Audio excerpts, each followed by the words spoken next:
Je vais te raconter la misère que j'ai vécue dans mon foyer. Je suis fatiguée d'écouter les conseils de ma maman. J'ai aussi besoin d'écouter les conseils des personnes qui sont neutres dans cette histoire-là. J'étais dans mon foyer jusqu'au jour où ma belle-mère, qui ne m'aimait pas, vient me voir avec un fétiche à la main. Elle me tend le fétiche là et dans le fétiche, il y avait un petit couteau noir bien aiguisé et un pagne rouge. Les deux étaient attachés ensemble. Ma belle-mère me donne ça. Elle me dit, tiens, va me mettre ça dans la chambre là où tu dors avec mon fils. Le côté où mon fils pose la tête dans son thé d'oreiller là. Tu fais rentrer le fétiche là dedans. Et demain matin, quand mon fils va se réveiller, tu enlèves le fétiche doucement et tu viens me donner ça. C'est comme ça que j'ai dit à ma belle-mère que non, maman. C'est ton propre fils. Pour commencer, si tu veux mettre un fétiche dans sa chambre là, va mettre toi-même. Pourquoi tu m'envoies? Et de deux, je ne peux même pas accepter de mettre un fétiche sous le thé d'oreiller là où mon mari dort. Je ne sais même pas de quoi il s'agit. Depuis que j'ai intercalé ma belle-mère, jusqu'à aujourd'hui, j'ai eu des problèmes dans ce foyer-là. Je suis sortie de ce foyer-là. Et la seule chose que ma maman trouve à me dire, ma fille, retourne dans ton foyer. Oh. Tu sais que je suis deuxième femme. Ma coépouse, elle va se moquer de moi. Ma fille, retourne dans ton foyer. Oh. Les gens vont dire que... Maintenant, je vais te raconter. Dans quel genre de foyer et dans quel genre de conditions ma maman veut que je retourne là-bas. Voici l'histoire. Je suis née dans une famille polygame, donc mon papa avait 2 femmes. Ma maman ne vivait pas avec nous, elle vivait dans un autre pays. Donc elle nous a laissés avec notre papa et sa 2e femme, plus les autres enfants de notre papa. On vivait là-bas, notre papa ne s'occupait même pas de nous, on ne mangeait pas. Notre marac ne nous donnait pas à manger. On vivait dans les marchés. On était obligé de soulever les marchandises pour avoir 100 francs pour manger. Un jour, je suis tombée gravement malade, j'ai failli mourir. Mon papa a préféré prendre sa femme et ses autres enfants. Ils sont allés vivre au village et ils m'ont laissé là, dans la maladie. Dans le quartier, il y avait un jeune qui me draguait. Le jeune là, je refusais ses avances. Un jour, il vient me rendre visite, il me trouve en train de trembloter comme ça là. J'étais malade. Je n'avais même pas quelque chose pour prendre un médicament. J'étais en train de mourir. Le jeune me dit, mais va à l'hôpital. Je dis au jeune que je n'ai pas l'argent. Le jeune a pris son argent, il m'a amené à l'hôpital. Quand j'ai guéri, j'ai commencé à m'attacher à ce jeune-là, que je refusais ses avances. Je me suis attachée à lui. Il était un peu comme mon tout. Et on a commencé une relation. Dans la relation, je suis tombée enceinte et je suis partie habiter chez ce jeune-là, au quartier. Après que j'ai accouché, ma maman est revenue au pays. Et mon papa est revenu là où on habitait en ville. C'est comme ça que le jeune a vu que mes parents sont revenus. Il a pris ses parents pour aller demander ma main chez mon papa. Quand il arrive avec ses parents chez mon papa dit que non, lui ne veut pas de ce mariage-là. Que pourquoi moi, je suis d'abord partie faire un enfant hors mariage. Que comme c'est comme ça, lui n'accepte pas. C'est comme ça que moi je me suis dit que quoi? Déjà de 1, toi papa, tu t'occupes même pas de nous. Tu nous as délaissés. De 2, ok, je suis partie faire un enfant hors mariage. Mais le monsieur avec qui j'ai fait l'enfant là, c'est lui qui décide maintenant de venir me marier. C'est la même chose. C'est le même monsieur dit qu'il veut me marier. C'est la même chose, papa. Pourquoi tu refuses? Le papa dit niet, que lui ne veut pas. Que pourquoi moi je suis partie faire un enfant hors mariage. C'est comme ça que j'ai commencé à bouder. J'ai dit que non, le jeune là, c'est lui qui est mon tout. J'ai déjà trouvé ma petite situation avec lui. Je reste avec lui forcé. Ma maman dit que, oh ma fille, s'il te plaît, si tu m'aimes bien, si tu me respectes, écoute ton papa. Tu ne peux pas partir te marier sans la bénédiction de ton papa. Oh, écoute-le. Ton papa ne veut pas mariage. Il ne faut pas insister, ma fille. Reviens à la maison. Moi aussi, j'ai écouté les conseils de ma maman. J'ai soulevé mon bébé. Je reviens à la maison. Quand je viens à la maison, mon papa dit que quoi? Avec le bébé de quoi? Oh, soulève-moi le bébé là. C'est comme ça que mon papa récupère le bébé. Il part déposer le bébé chez son papa là-bas, chez le jeune. Il va abandonner mon enfant chez le jeune là. Je suis rentrée dans une dépression pas possible parce que l'enfant était petit. À 2 mois, comment tu peux m'arracher un bébé? C'est comme ça que je suis rentrée dans une dépression pas possible. Mon papa pensait que c'est la blague jusqu'au jour que j'ai avalé les médicaments pour vouloir me tuer. Quand on m'a amené à l'hôpital, mon papa a su que, ah, donc c'est vraiment sérieux. C'est comme ça que mon papa est retourné maintenant, parti chercher l'enfant là, pour venir me donner l'enfant. Ils m'ont séparé du jeune. Je suis restée comme ça. Pour manger, c'était dur. Tous les jours, mon papa me frappait à la maison. Pour un rien, il me frappe. Et c'est comme ça que j'ai compris que peut-être parce que j'ai fait l'enfant, mon papa est toujours fâché. Donc il me frappe tout le temps. Pour manger, c'était toujours dur. Je partais m'asseoir dans les restaurants, là où on vend à manger, là, pour essayer d'aider les tantines, là, à les livrer à manger pour un plat de nourriture. C'était chaud. C'est comme ça que mon grand frère est rentré au pays. Mon grand frère a eu un diplôme, il a eu un travail. Il dit non, ma petite soeur, je vais te remettre à l'école. Tu es intelligent, tu te remets à l'école. Je dis à mon grand frère que, ah, encore, j'ai déjà un enfant. Mon grand frère dit non, je te remets à l'école tout de suite. C'est comme ça que mon grand frère m'a remise à l'école. Et j'étais en 4e. Je suis passée en 3e. J'ai eu mon BPC. Je suis passée en seconde. Et c'est en seconde que j'ai venu trouver maintenant, rencontrer mon mari. Qui est mon mari? C'était un professeur qui était venu remplacer nos professeurs en fin d'année. Un jour, l'école était terminée. Je reçois un coup de fil. Quand je décroche, c'est mon professeur. Il dit, non, tu te souviens de moi, je suis ton professeur de tant. Je dis, ah, monsieur, c'est comment? Il dit, non, moi, je ne t'appelle pas dans le cadre de monsieur. Depuis, quand j'enseignais, j'aimais te voir et tout, et tout, et tout. Donc, je veux que toi et moi, on rentre dans une relation. Moi, je n'avais pas confiance parce que c'était un professeur. Mais le genre de professeur haut gradé qui est bien. Moi, je n'avais pas confiance. Je me dis que, bon, peut-être il drague tout le monde. C'est comme ça qu'au fur et à mesure du temps, j'ai vu qu'il était sérieux. Donc, j'ai fini par accepter. Le gars s'est déplacé, venu se présenter à mes parents. Comme mes parents ont vu que c'était un professeur, en tout cas, il est haut placé. C'est quelqu'un qui est bien payé même. C'est pas n'importe qui. Quand ils ont vu que oui, c'est quelqu'un de bien, mon papa a tout de suite accepté. Après 6 mois, on va faire le mariage religieux. C'est comme ça que je vais en mariage chez le gars. Quand je vais en mariage chez le gars, je trouve que le gars habite dans une grande cour. Ses sœurs sont dans une chambre, dans une maison quelque part là-bas. Et lui aussi, il est dans une maison. Mais tout ça, c'est lui qui paye parce qu'il a les moyens. Donc, ils sont bien lésés. Quand je viens en mariage dans la cour, mon mari me dit que non, bon, comme je vis avec mes sœurs ici, c'est qu'on va faire, on va déménager, on va aller prendre une autre maison. Comme ça, toi, tu seras dans ton coin, mes sœurs seront dans leur coin. C'est comme ça que je dis à mon mari que non, le mariage, c'est pas une division.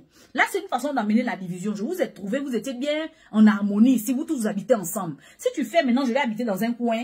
Elles vont rester dans un coin. Elles vont voir ça comme si, genre, je suis en train de diviser à peine venu. Je vais rester là. Vous inquiétez pas. Même entre nous, les femmes, il y a les problèmes. Mais après les problèmes, on peut se réconcilier. Mon mari dit, ok, comme tu insistes, on va rester ici. Et je suis restée là.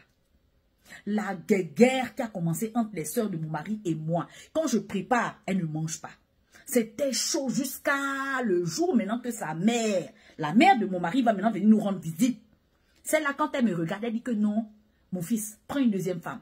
Je dis, ah, celle-là ne me connaît même pas. Elle n'a même pas encore eu le temps de l'étudier. Elle vient d'arriver, elle dit à son fils que non, prends une deuxième femme. J'ai appelé mon mari, je dis que, hey, chérie, tu connais cette histoire de polygamie, je te dis que je ne veux pas. Je sors d'une famille polygame. C'est que j'ai vécu la souffrance, tout ça. Je ne veux même pas faire de deuxième femme. Déjà, tes soeurs, ce ne sont pas mes rivales. Regarde comment elles me traitent. Ta mère, regarde comment elle me traite. Deuxième femme encore, je ne peux pas supporter. Mon mari dit non, laisse ça, c'est ma maman, elle parle, ça va passer comme ça. J'ai accepté. Je suis tombée enceinte de notre premier enfant. Donc, mon mari et moi, notre premier enfant. Moi, j'avais déjà mon enfant, souvenez-vous. Je tombe enceinte de notre premier enfant. Depuis que je suis enceinte, toujours les problèmes, la guerre avec ses soeurs, avec sa mère, ça ne va pas. Là où eux-mêmes ils habitent, les sœurs de mon mari là où elles habitent là-bas là, leur maman est partie se rajouter là-bas. Elles ont une chambre là-bas, les fétiches ils sont là-bas. Si on ouvre la chambre là, tu vas dire que non, c'est les féticheurs qui habitent dedans. Incantation, tous les jours, incantation, le feu dans mon foyer, le feu, le feu, le feu. Je ne comprends pas, tous les jours. Jusqu'au jour qu'on affecte mon mari dans un village, mais un grand poste de directeur. Donc à ce niveau, mon mari maintenant, il était devenu comme un grand directeur, il touchait les millions. Donc tous les millions que mon mari touchait là, s'il m'a trop donné une grosse somme, 15 000 francs. La seule chose que mon mari m'a acheté, c'est une moto. Et il m'a mis dans une grande école privée, là où je suivais toujours mes cours. Donc je continuais mes cours, je n'avais pas abandonné mes cours, c'est mon mari qui payait maintenant dans une grande école privée. La seule chose que mon mari me donnait, l'argent pour mettre l'essence dans la moto pour partir dans les cours. Même ma popote, c'est ma belle-mère qui touchait la popote. Je ne touchais rien dans ce foyer. J'étais devenue comme une neutre dans mon propre foyer. Et j'ai supporté. Mon mari est parti là où on l'a affecté, là-bas, il est devenu directeur. Quand il est parti, j'apprends que je suis enceinte de notre deuxième enfant. Hein.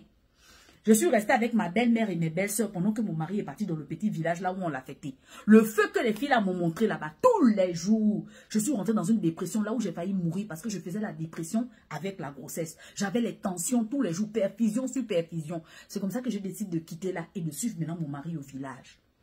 Quand j'arrive au village là-bas, je trouve mon mari, lui aussi il avait fait une dépression due à son poste. Il était au village. Donc je viens, je continue mon petit couple avec mon mari tranquillement. Après 2 semaines, qui arrive là-bas? Voilà ma belle-mère qui vient nous retrouver au village. Déjà, quand elle est venue, je me suis dit que celle-là, elle est venue encore ici pour nous trouver. Oh, donc j'avais le visage déjà serré quand elle est venue. Mais elle est venue avec une joie. Là où moi, je me demande que ça, c'est quelle joie ça? C'est comme si elle et moi, on s'entendait depuis la ville. Elle avait changé catégoriquement. Elle était en joie. Elle a commencé à me raconter les choses de sa jeunesse. On parlait bien. Et moi aussi, j'étais enjaillée. Je me suis dit que, oh, ma belle-mère même maintenant... Alors que c'était faux. C'était une façon de me ramollir avant la bombe. C'est comme ça que ma belle-mère a commencé à me raconter les histoires. Le soir tombé, ma belle-mère m'appelle. Elle me dit, viens, tu vois fétiche là, non? Prends ça. Va mettre ça là où mon fils dort avec toi là. Le côté de son thé d'oreiller là, tu mets ça là-bas. Faut pas, il va savoir, hein. Tu mets ça là-bas là, hein. Demain matin, discrètement, tu enlèves. Tu viens me donner fétiche là. Je dis, maman, non. Comment ça, tu m'en vas mettre un fétiche là-bas? Je ne peux pas. Mais tu as dit que ton mari faisait la dépression à cause de son poste, non? Hein? Fétiche là, ça va arranger le poste là. Va mettre. Je dis que même si ça va arranger le poste là, pourquoi maintenant moi je dois aller mettre le médicament en cachette? Appelle ton fils, tu dis à ton fils que voilà, fétiche là, ça va venir arranger ton poste de directeur qu'on t'a donné et puis tu fais la dépression là. Ça va arranger tous tes problèmes, fétiche là. Mais dis à ton fils la vérité. Si c'est pour venir arranger, dis à ton fils la vérité que le fétiche là, c'est pour venir arranger. Maintenant, pourquoi tu me dis d'aller mettre en cachette? Oh non, laisse, comme tu ne fais pas la laisse, j'ai l'impression que tu ne veux pas du bien de ton mari, laisse. Ça a commencé à faire des graves problèmes entre ma belle-mère et moi. Je dis, pardon. J'ai demandé la permission à mon mari. Je dis, pardon, je m'en vais d'abord rendre visite à ma famille en ville là-bas. Mon mari dit, oui, va. Comme c'est le week-end, va avec l'enfant. Mais moi aussi, je viens te trouver là-bas en ville. C'est comme ça que je pars maintenant en ville chez ma famille. Le week-end arrive. Mon mari ne m'appelle pas. Il me donne seulement un message, il m'envoie un message, il me dit, non, je suis en ville. Je me dis, ah, mais chérie, je t'attends ici en famille, viens. Mon mari ne m'a pas calculé. Il a passé son week-end en ville et puis il est retourné au village. J'étais tellement fâchée. Même me donner l'argent du transport, il ne m'a pas donné. C'est mes parents qui m'ont donné l'argent du transport. J'ai pris le transport pour retourner au village. La nuit, pendant que je dors, il me réveille. Il me dit, toi, tu fais quoi ici? Je dis, mais comment ça? Je suis chez moi. Il me dit, qui t'a dit que tu es chez toi? Qui t'a dit que tu es chez toi? Je dis, mais je suis chez moi, je suis mariée à toi. Il dit que jamais, moi, je vais prendre une deuxième femme. Toi, je t'aime même pas. Je t'aime pas. C'est que tu es venu chercher ici, là, je ne sais pas, hein. Tu étais déjà parti chez tes parents. Il fallait rester là-bas. Le feu a commencé.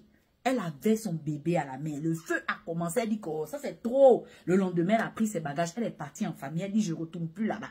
Je ne retourne plus là-bas. Là-bas, là, c'est chaud. Elle est partie chez sa mère. La mère ne fait que pleurer. Que ma fille, pardon, s'il te plaît. Regarde, ici, on vit la misère. Tu vas encore venir te rajouter la misère sur nous. On fait comment? Il faut retourner là-bas dans ton foyer. Tu manges bien, tu fais tout. Regarde ma co-épouse, elle lance les pamphlets ici. Là, elle est en train de nous lancer les pics. Elle se moque déjà de nous, ma fille. Pourquoi tu es revenue encore ici? Retourne là-bas. La fille que mes mamans. Là-bas même, c'est chaud. Là-bas, c'est chaud. Maman, ma belle-mère, fétiche, incantation, si je ne peux pas, foyer là, ça chauffe sous mes fesses. Je ne peux pas m'asseoir sur foyer là. La mère, ma fille, retourne, Seigneur, tu fais quoi ici, ma chérie? La fille dit que non, cette fois-ci, la maman, je ne retourne pas, je reste ici. Si c'est misère, là, on va mourir dans misère, ça. C'est comme ça que la fille est restée là-bas. Le cousin de la fille a dit à la fille que, bon, comme tu as un diplôme en marketing, gestion, tu as une licence en marketing commercial et tout, je te trouve un petit stage dans une société de la place, une assurance. La fille dit, ça tombe bien, je suis rentrée en famille, trouve-moi la place là-bas. Elle a commencé à faire son petit stage tranquillement. Quelque temps plus tard, le gars vient encore pleurer chez la mère de la fille. Oh non, maman, aide-moi. Aide-moi, s'il te plaît, je ne sais pas. Quand j'entends le nom de ta fille seulement, là, j'ai envie de mourir.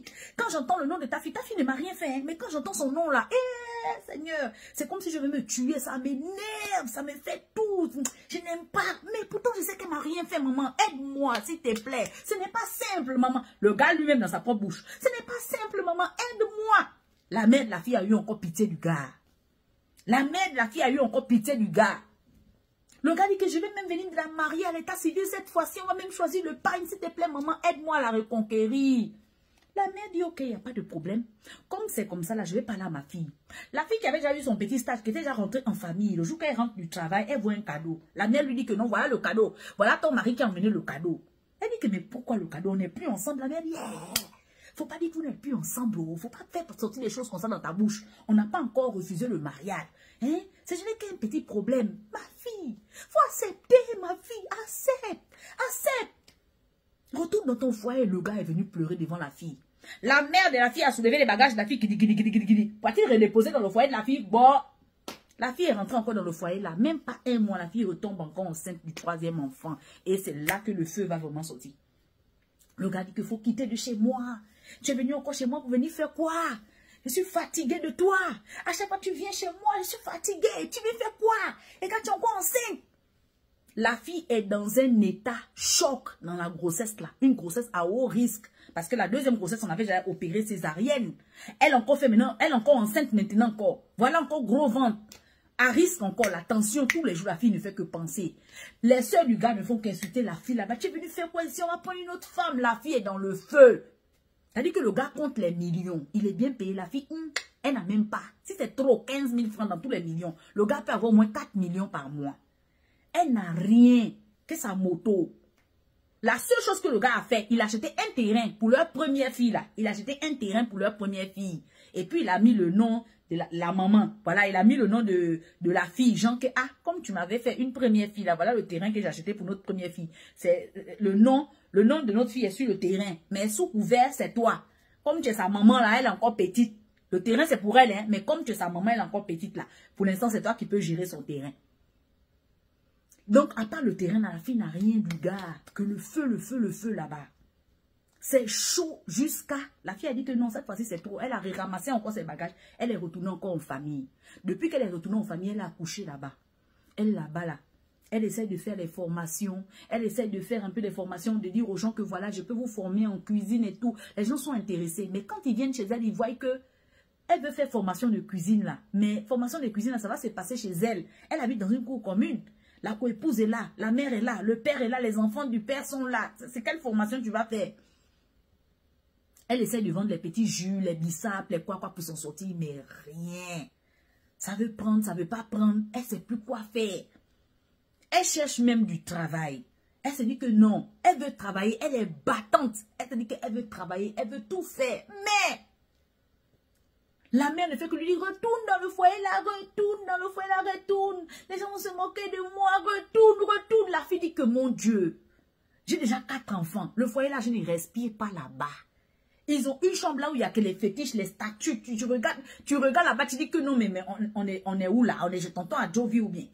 Regarde les statues qui sont dans la maison là. Donc voilà où. Voilà ce que la fille la vit là-bas. Elle a une licence en marketing commercial. Elle cherche du travail. Elle est battante. Elle dit qu'elle veut travailler. Elle veut quitter le lac. Pour trouver le travail, c'est dur. Il faut les relations dans le pays là.